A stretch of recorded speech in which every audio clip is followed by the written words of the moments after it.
জন্ম থেকেই কেউ কোনো কাজ শিখে আসে না।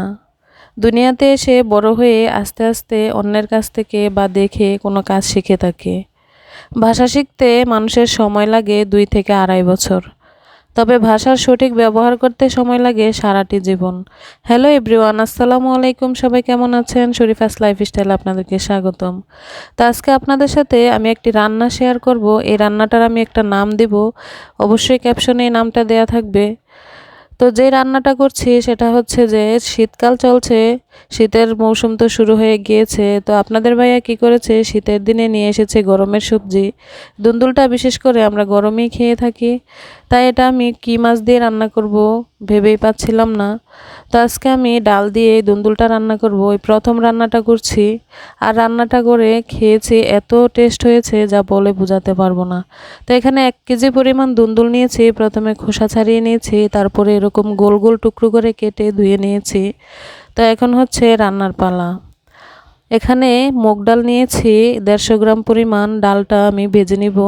তো খুব বেশি ভাজবো না, কাঁচা গন্ধটা যেন চলে যায় এমনভাবে ভেজে নেব। চুলার আঁচটা একদম মিডিয়াম লো হিটে রেখে ভাজবো, বেশি হিট দিলে আবার পুড়ে যাবে। তো ডাল ভেজে নেওয়া শেষ হয়ে গিয়েছে। এখন প্যানে তেল দিয়ে দিয়েছি 1/2 কাপ পরিমাণ।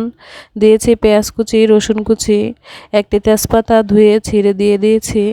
দিয়ে দিব 1 চা চামচ পরিমাণ আদা রসুন বাটা, 1.5 চা চামচ পরিমাণ লবণ দিয়েছি, 1 চা চামচ পরিমাণ হলুদ গুঁড়া, 1 চা চামচ দিয়েছি মরিচের গুঁড়া, দিয়েছি 1 চা চামচ ধনিয়া গুঁড়া।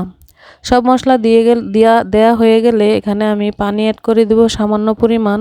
তো পানিটা অ্যাড করে একটু নেড়েচেড়ে কিছুক্ষণ সময় নিয়ে কষিয়ে নেব মশলাটা কষানো হয়ে গেলে ধুয়ে নেওয়া মুগ ডাল দিয়ে দিচ্ছি। তো মুগ ডাল দিয়ে কিছুক্ষণ নেড়েচেড়ে নিব। পানি দেওয়ার আগ পর্যন্ত আমি নাড়াচাড়া করব, পানি দেওয়ার পরে ডালটা আর নাড়াচাড়া করব না। তো এখানে আমি 1 কেজি পরিমাণ পানি দিয়ে দিয়েছি। তো পানিটা ফুটে ওঠা পর্যন্ত অপেক্ষা করব, এর আগ পর্যন্ত আমি এখানে নাড়াচাড়া দিচ্ছি না।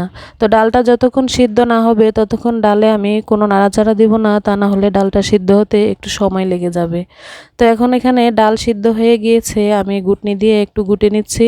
তারপর দিয়ে দিচ্ছি কেটে নেওয়া দুন্দুল। তা আমি তো এই তরকারিটার নাম দুন্দুল নামেই জানি। আপনাদের দেশের ভাষায় বা আপনার যার যার গ্রামের ভাষায়, আপনাদের অঞ্চলের ভাষায় আপনারা এই সবজিটাকে কী নামে চিনেন অবশ্যই কমেন্টসে জানাতে ভুলবেন না। তা আমি তো দুন্দুল নামেই চিনি, এটা তো আপনাদেরকে বলেই দিলাম।